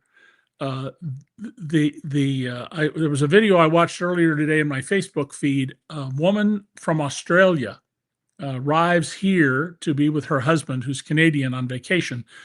And they held her in prison overnight in Honolulu and deported her to Australia because she had too many clothes, they said, in her suitcase, and therefore planned to overstay her visa. That was their evidence. She had too many clothes for the length of her trip. Well, you may recall a couple of weeks ago, 2 German tourists, young women in their 20s, were arrested, held in jail, and deported because they had too few clothes in their suitcases, and they didn't have hotel reservations for every night they were here. Never mind that they came here to walk the Appalachian Trail, so of course they wouldn't have reservations for most of the nights they were going to be here. And by the way, don't miss that Donald claimed there were all these millions of murderers and rapists and crazy people. That's not who they're arresting. And they're deporting fewer people, arresting fewer people, in fact, than Biden was a year ago, about 1 a day fewer. But it is fewer. And the reason they're not going after all these supposed murderers and rapists and other serious criminals is that's not who was coming into the country. That's Donald's made up lie. The people who came here are strivers. They came here just like your ancestors and mine and those of people watching, unless they're indigenous peoples. They came here for a better life. They work hard. And Donald wants to sell you for $5 million, a Become an American card, the gold card. Apparently, very little interest in this, according to lawyers who work in this field. It's too much money.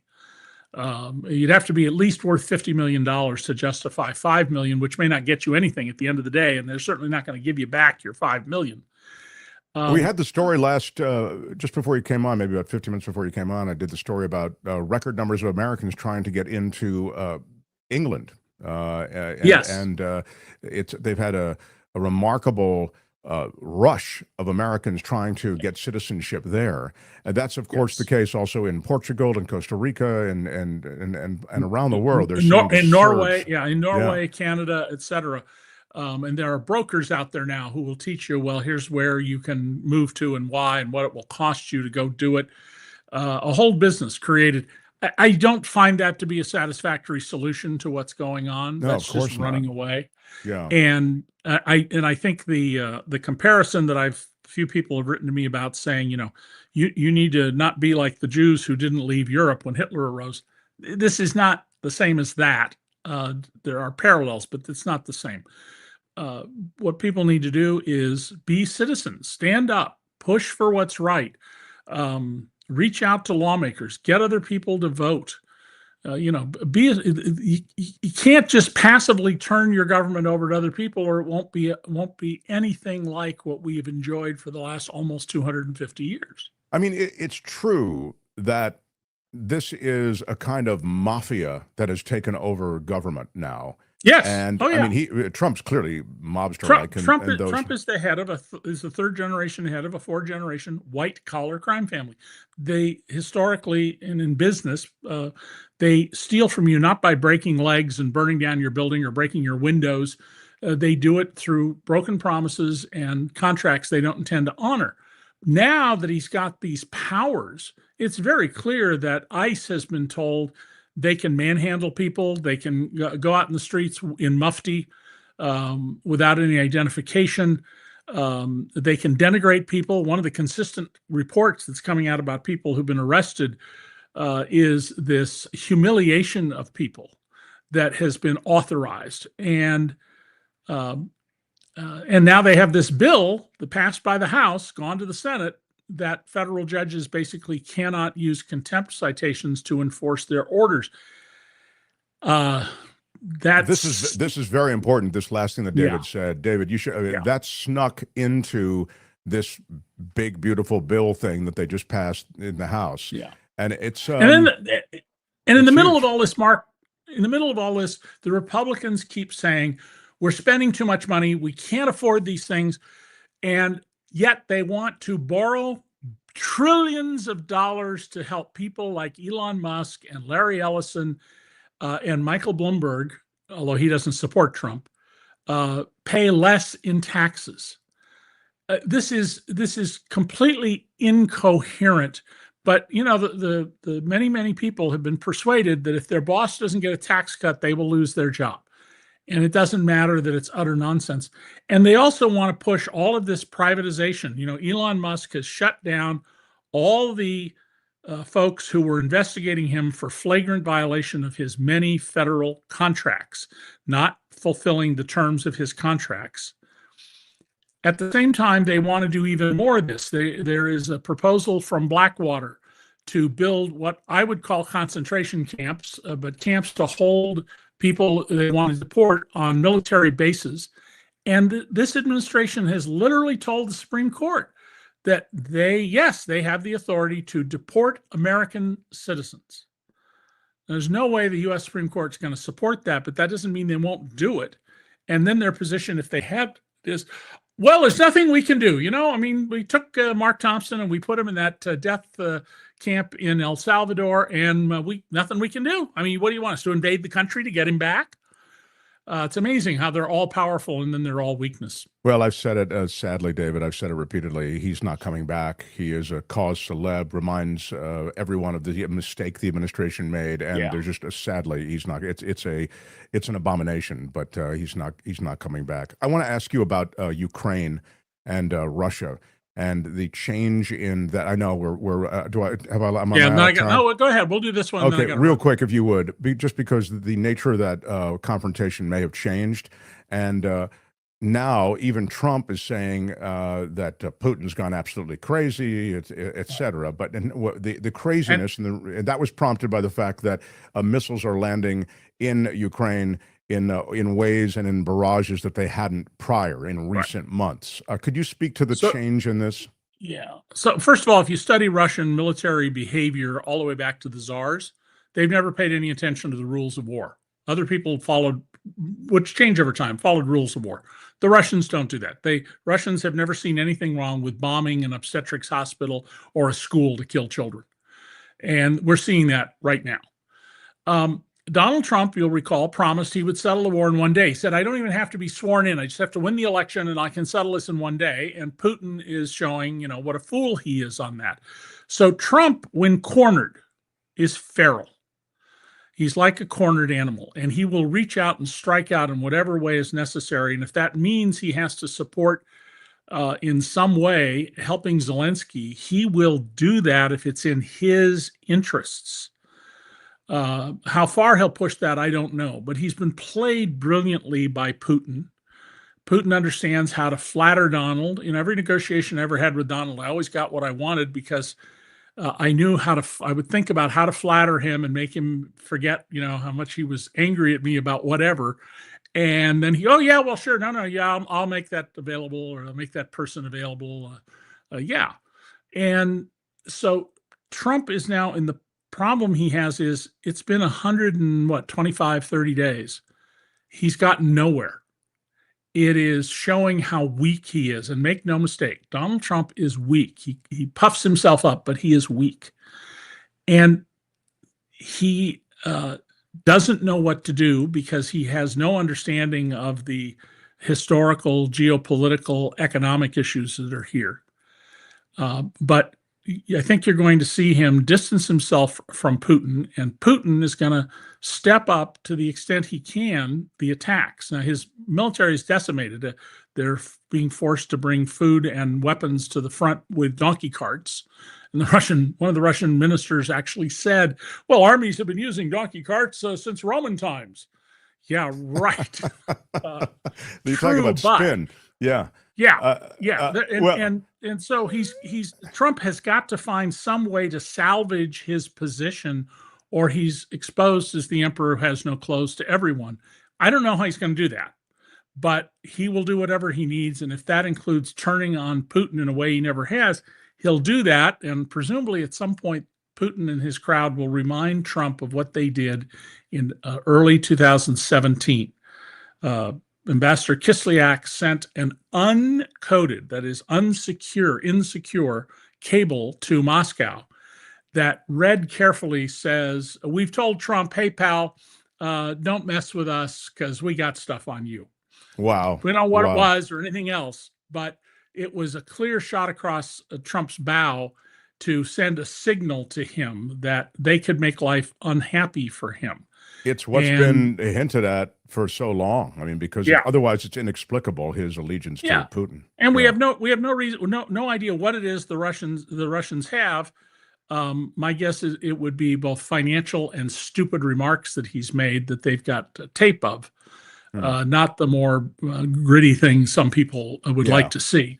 But Trump may find himself in serious trouble here if he cannot bring about some resolution of this war. And Zelensky right now is playing this perfectly.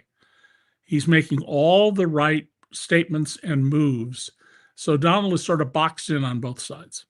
This is to be continued for sure. David, thanks for staying overtime with us. We'll talk to you next week. David K. Johnston, everybody. Yeah. Bravo. The Mark Thompson Show. Yeah, how about that? Wow.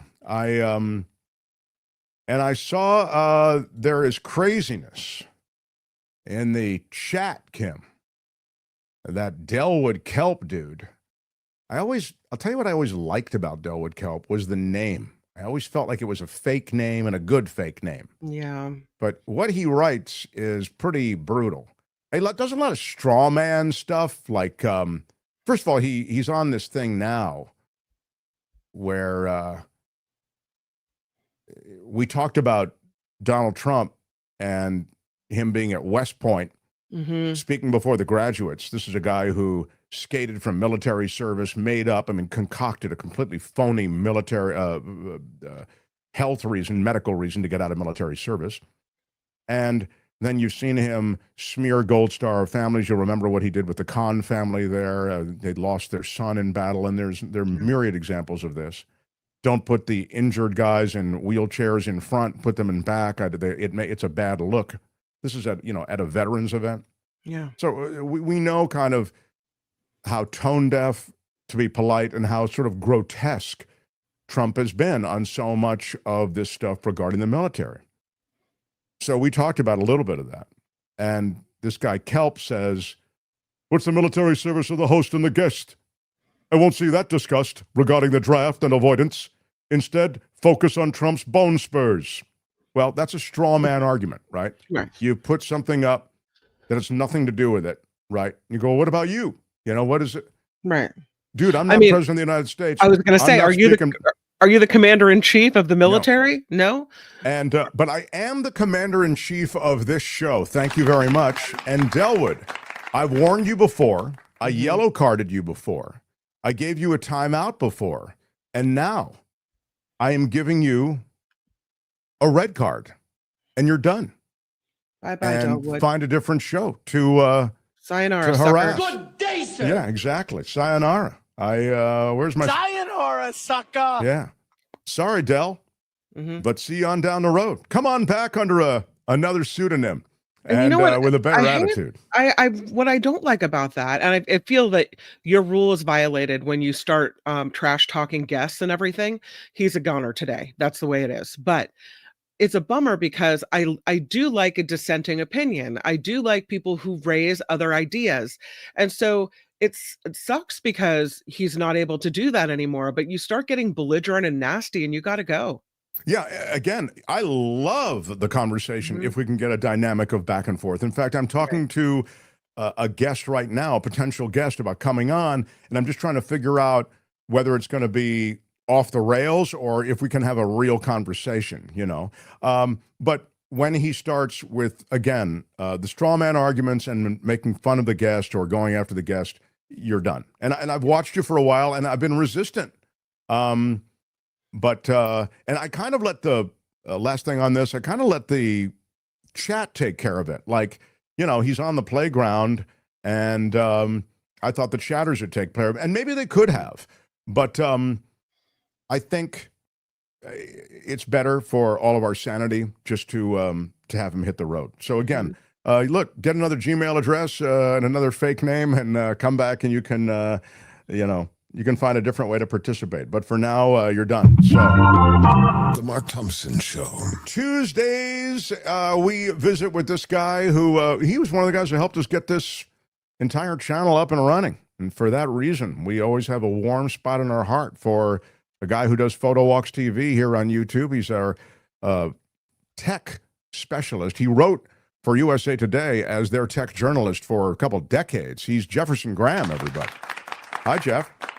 Warm spot in my heart. How you doing? That's it, baby. That's it, kid. Good to see you. So, what's going to happen on this tariff that Apple is being threatened with, a 25% tariff from Donald Trump, the president of the United States, who says if they don't build the iPhones here, that's what's going to be the tariff on all of those Apple devices? It's a really interesting dilemma that's going on for Apple. You've got arguably the United States' most profitable, biggest company, generates the most revenue, and you've got the president attacking this company. He has the potential of knocking it down he basically halting iPhone sales. He could basically be destroying this company that people love, these products that people love, with this tariff. So he says, build it in the United States or else you're going to have to pay this 25% tariff. So what does Tim Cook do? Tim Cook is the CEO of Apple. You know, I think it's probably hard enough to run a business as it is, just staying on top of competitors, but then you got the president after you for whatever reason that is. According to the New York Times, he was mad that Tim Cook did not accept his invitation to join him in Saudi Arabia a few weeks ago, along with other tech CEOs. So what I just want to throw it out to the audience. I wrote down a few things here. What does Apple do? First of all, Trump wants all iPhones to be built in the United States. And I think that's fine. That's great. Let's build them here. Let's make it happen. But it doesn't happen overnight. The iPhone 17 is not going to be built in the United States. I think we're approaching June next week. You're not going to get this thing done in 3 months. It takes years and years and years.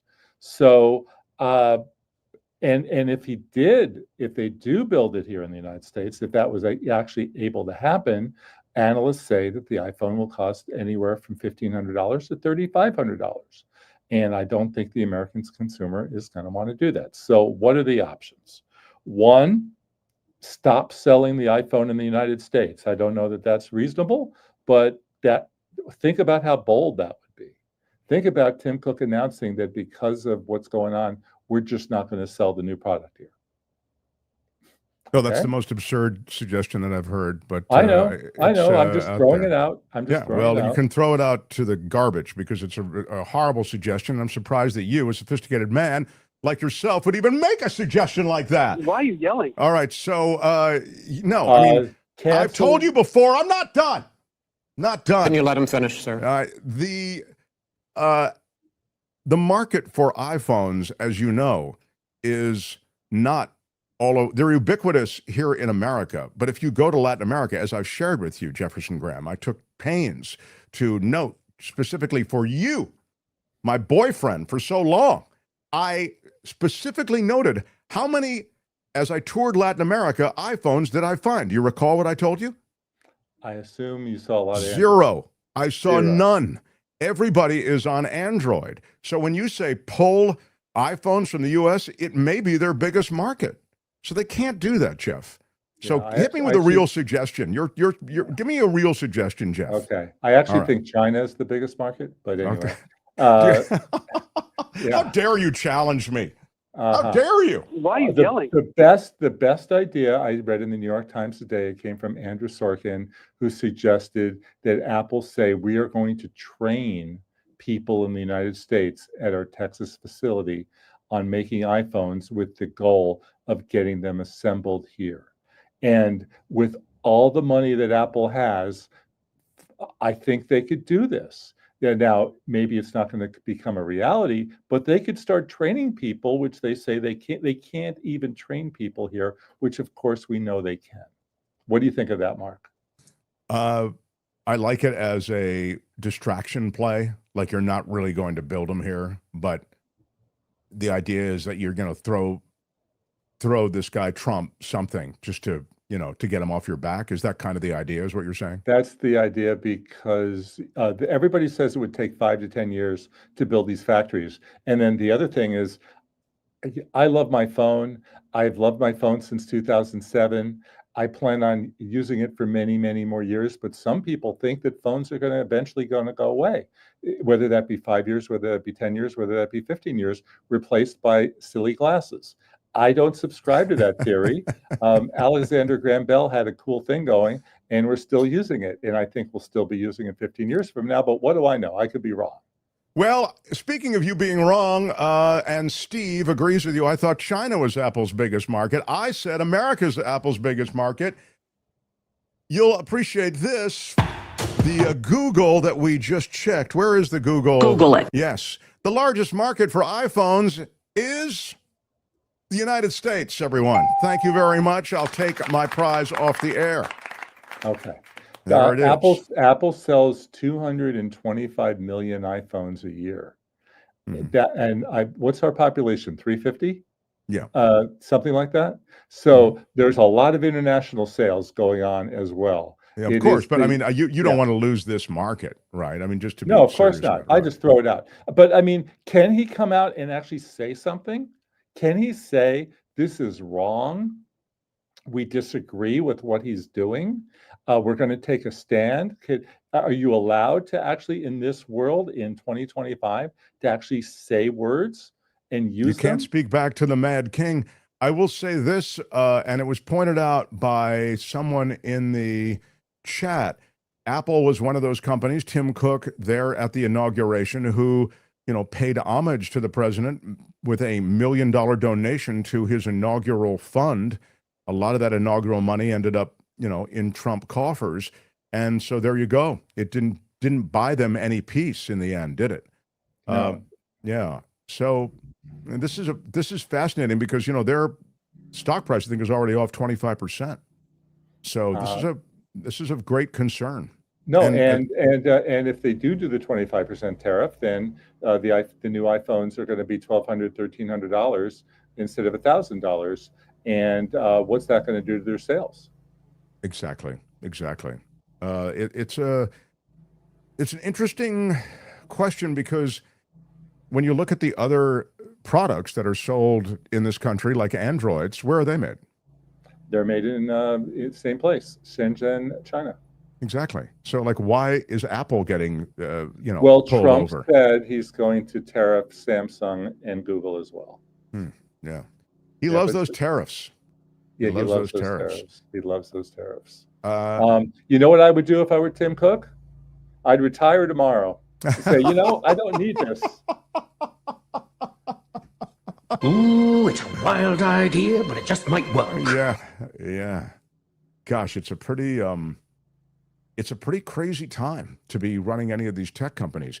The crypto world has had new life breathed into it because the president has been able to self-enrich in ways that he never could have dreamt of. I mean, I think he talked about crypto as a joke some years ago. I mean, just a few years ago. And now he's all about crypto because it's a way to enrich himself. You know, I mean, I've never seen anything like it. Yeah. When you're 78 years old, how much more money do you need?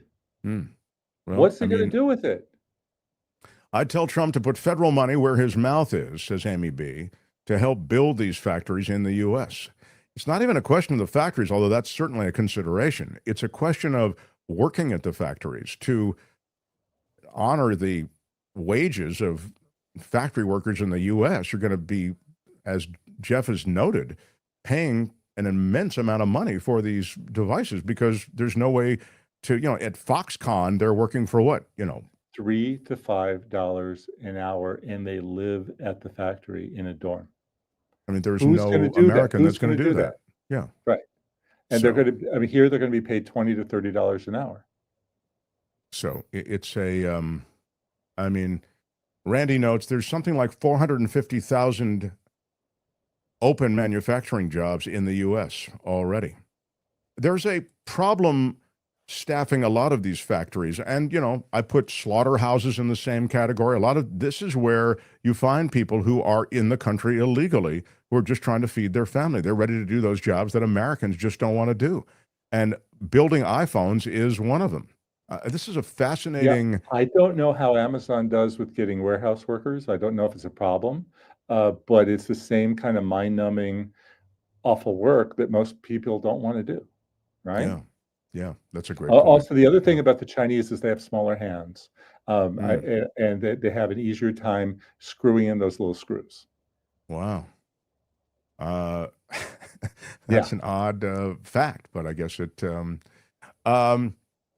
well, and the MAGA merch is not made in the U.S. That's exactly right. I mean, all of his stuff is made in China, the Trump stuff. Right.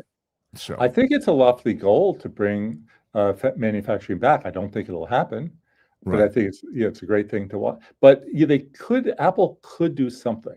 They could do something, and they're going to have to come up with something, obviously. Yeah, I mean, I don't know. Again, telling them, we're not going to sell iPhones in the U.S. anymore, I don't think it's a reality, but you're right. They got to get creative. I don't know what the answer is. Yeah. The Amazon thing, I'm halting because I'm thinking, you're right. There are Amazon factories and Amazon workers, and they seem to survive. So it's a working wage, right? It's a working wage, but they don't like it. Apparently, it's very mind-numbing. Got a horrible cold. I just had to sneeze. I'm sorry about that. Yeah. Let me know about what's happening with Photo Walks TV. You took your big trip. We continue on Glorious Route 66. We premiered the first new episode on Sunday, doing all of Route 66 Illinois from Chicago to St. Louis. And this weekend we pick up St. Louis to Galena, Kansas, which was one of my favorite stops. There's 13.2 miles of Kansas in Route 66, and Galena is absolutely gorgeous. Wow. Galena, Kansas. Yes. Right there in the heart of MAGA country, too. Did you see a lot of political stuff or not so much there? Didn't see one flag. Wow. Isn't that wild? And I didn't have the nerve to say to anybody, so what do you think about those tariffs? I wanted to, but I didn't. There's Photo Walks, his Photo Walks caricature. AI made that for you? My son.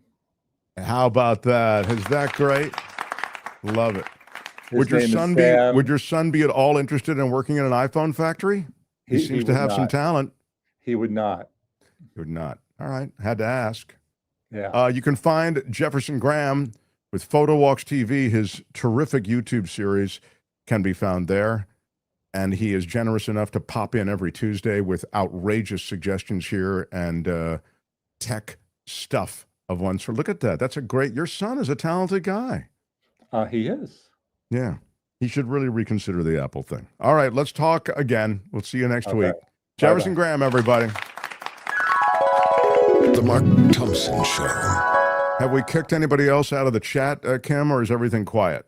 I've been thinking about it, but so far nothing. Good. All right. I mean, once in a while, a little incident like that is not a bad thing. Keeps life interesting, you know. Yeah. Yeah.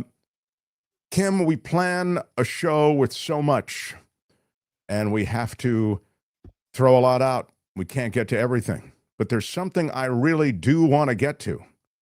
And it's a segment that we started some years ago, and we keep it going. It's Law and Disorder. Can we do it, Tony? In the criminal justice system, the people, Pimps, addicts, thieves, bums, winos, girls who can't keep an address, and men who don't care, are represented by two separate yet equally important groups. A cop, a flatfoot, a bull, a dick, John Law, you're the fuzz, the heat, you're poison, you're trouble, you're bad news. These are their stories. A former police chief serving murder and the R-word sentences escapes from Arkansas's notorious prison. Grant Hardin escaped on Sunday. He's a former sheriff's deputy? He's a former police chief. Well, he ought to know how to get out then, right? I mean, he also knew how to get in, and so you're right. I don't know. He's an expert. He disguised himself with a makeshift law enforcement uniform. It's There you go. Yeah, I love a caper, and It's a wild idea, but it just might work. He's not a good hombre, though, man. He's a bad dude, you know. First-degree murder, and as I say, the R-word, violent, you know. Mm-hmm. And he pleaded guilty to both in 2017, and he's still on the run. He is still on the run in Arkansas. We checked before we came on today. Meanwhile, a corrupt sheriff convicted of taking bribes in exchange for deputy badges was handed a full pardon by President Donald Trump just yesterday. What? Yes. He was to begin a 10-year prison sentence, convicted of bribery. Again, he was selling those deputy badges, also allowing the holders to carry firearms without any training. A few of them even worked in the sheriff's office. But after he was convicted, he produced a podcast, and the podcast claimed that he was a victim of Biden's Department of Justice because he was a staunch supporter of gun rights. He said that Trump would understand his plight. Yeah. It's unknown how he got President Trump's attention, but Trump posted on his Truth Social platform yesterday, Sheriff Scott Jenkins, his wife Patricia, and their family have been dragged through hell in capital letters by a corrupt and weaponized Biden DOJ. In fact, during his trial, when Sheriff Jenkins tried to offer exculpatory evidence to support himself, the Biden judge, and he gives the judge's name, refused to allow it, shut him down, and then went on a tirade. As we've seen, Trump went on, in federal, city, and state courts, radical left or liberal judges allow into evidence what feels like not what is mandated under the Constitution and rules of evidence. The sheriff is a victim, he went on, of an overzealous Biden Department of Justice and doesn't deserve to spend a single day in jail. He's a wonderful person who was persecuted by the radical left monsters and left for dead. This is why I, as President of the United States, see fit to end his unfair sentence and grant Sheriff Jenkins a full and unconditional pardon. Wow. He will not be going to jail tomorrow, but instead will have a wonderful and productive life. Again, the police chief convicted of taking bribes in exchange for the sheriff's badges that he was dispensing, and also firearms permits, allowing the holders to carry firearms without any training. He will now get a full and complete pardon. Nazi criminals allegedly paid $200 million in bribes to the Perón government, and I can't open this story. Oh, no. Yeah, I can't get it open. Oh, my God. Well, we'll put it to the side because I have other law and disorder news, don't I? Or is that it? There it is. No, it isn't. They paid $200 million to the Perón government. This, according to recently declassified files, the akin to the Bob of the gold bars, 200 million in gold bribes to Argentine authorities to secure refuge in the country after World War II. And there's always been rumors. We always kind of knew that people fled to this area of the world. Oh, yeah. The Argentina, there's no question about it. Argentina became a place where a lot of Nazis, very high-placed Nazis went. Where they're hiding out, right? Well, the files now indicate German submarines transported the gold to Argentina's southern coast, where it was delivered to Eva Duarte, the wife of then-President Juan Domingo Perón. The money was reportedly later handled by German bankers as well. The released material includes more than 1,800 documents compiled into 7 files between 1950 and 1980, and the records confirm Third Reich fugitives arrived in Argentina beginning in 1945 with the protection of Perón, and that their arrival was not isolated, but it was part of a larger effort. Wow. I mean, the Americans also, I'll just mention this as in passing, they didn't have such clean hands either post-World War II. If you look up, there's Eva Perón. Look up Klaus Barbie, who was the Nazi butcher, they called him. He was a torturer and a killer of Jews and those who were enemies of the Nazi regime. The U.S. protected him. And after World War II, I mean, this is a horrible, horrible guy. U.S. protected him. I believe he did reside in Argentina for some time. There's Klaus Barbie. Ugh. And ultimately, he was extradited. I think the French were involved in that. Anyway, my point is, it's a troubled world, that world of post-World War II Nazi Germany. But that's a wild story to think that, wow, $200 million in gold dropped off to the Argentinian government. And you know who they took in? I mean, the worst of the worst, Mark. They took in Josef Mengele. They took in Adolf Eichmann. Yeah, these are horrible. How much does it cost to sell your soul to let these butchers in? 200 million in gold. Yeah, incredible. That's the Juan Perón government, of course, at that time, as you say. So that is Law and Disorder. Tune in again next time for more Law and Disorder on The Mark Thompson Show. All right, that's it. Let's roll. Hey, let's be careful out there. Yeah, everybody, I don't know. The Mark Thompson Show. I feel very good about today. We played hurt. There's some nasty cold, but thank you for your tolerance. We've had some great, great stuff. And I want to quickly recognize the generosity of Richard Delamater.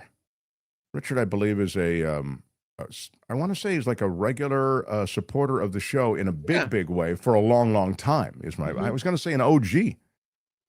Can I bribe you with this small contribution to bestow upon me the rod of equity and mercy? I mean, the rod of equity and mercy isn't typically for sale, as you know, Kim. I mean, if Argentina can be bribed with gold. I mean, it's $5. It's not exactly, I mean, Tony, I'll let you decide. If you were going to sell the rod of equity and mercy bestowment, how much would it cost? That's a good question. I mean, I don't know. Only in crypto we can accept our Tony, we're going to start our own meme coin for the rod. Because I like Richard Delamater, I just mentioned I think you should give it to him regardless of the $5 contribution. All right, Richard, I have to take on a trance-like state. Hold on a second. All right, 1 second. It's a little harder with my cold and everything. But all right, Richard, you have to just receive, if you would. Receive the rod of equity and mercy. Again, it is I don't think you're receiving. I'm not getting. Receive the rod of equity and mercy. One more time, please. Receive the rod of equity and mercy. All right, very good, Richard. Thank you. Wes with a super sticker for $5. Thank you. Big shout out to you. Wes is an OG of the show. Tony Ladowdy can Trump be ordered to testify before Congress? I would love to see him grilled. Well, he can be ordered, but he doesn't have to go. And as you know, he has he has presidential immunity. And so he can't be held in contempt of Congress. So no, he, just to bottom line it, cannot be ordered to testify before Congress. Plus, Congress is on his side right now. So yeah, right. Exactly. Who's going to order him? Cousin Erie says, if a group of major Republicans spoke out about what is really happening, the party would implode. It can't happen. Yeah, it's just not going to happen right now. They are, I think they're a bit too cowed at the moment, too fearful, too afraid. That would be my sense of it at the moment. So, yeah. Gosh, this thumbnail gives me the heebie-jeebies. I don't know. Well, I'm, it's supposed Can't to go wrong with laser eyes. Laser eyes are a go-to for YouTube thumbnails. I don't know. No one commented that I saw on the fact that Tony's background in his room has been completely cleaned up. He's no longer surrounded by what looks like a Dave & Buster's. What did you do, Tony? You cleaned it all? I've just been moving some stuff around and trying to fix some stuff around here. Very when I have impressive. some time. They're really, yeah. Probably all the gym equipment's going to go in here now. So. Oh, it's going to look like a 24-hour fitness in there. Is what you're telling me. All right.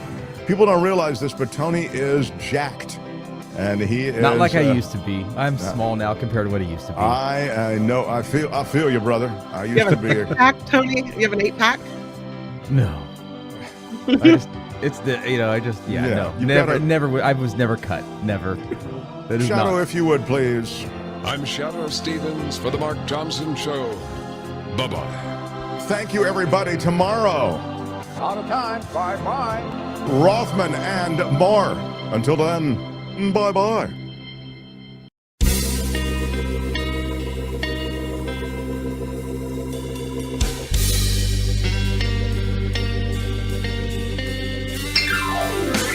Thank you.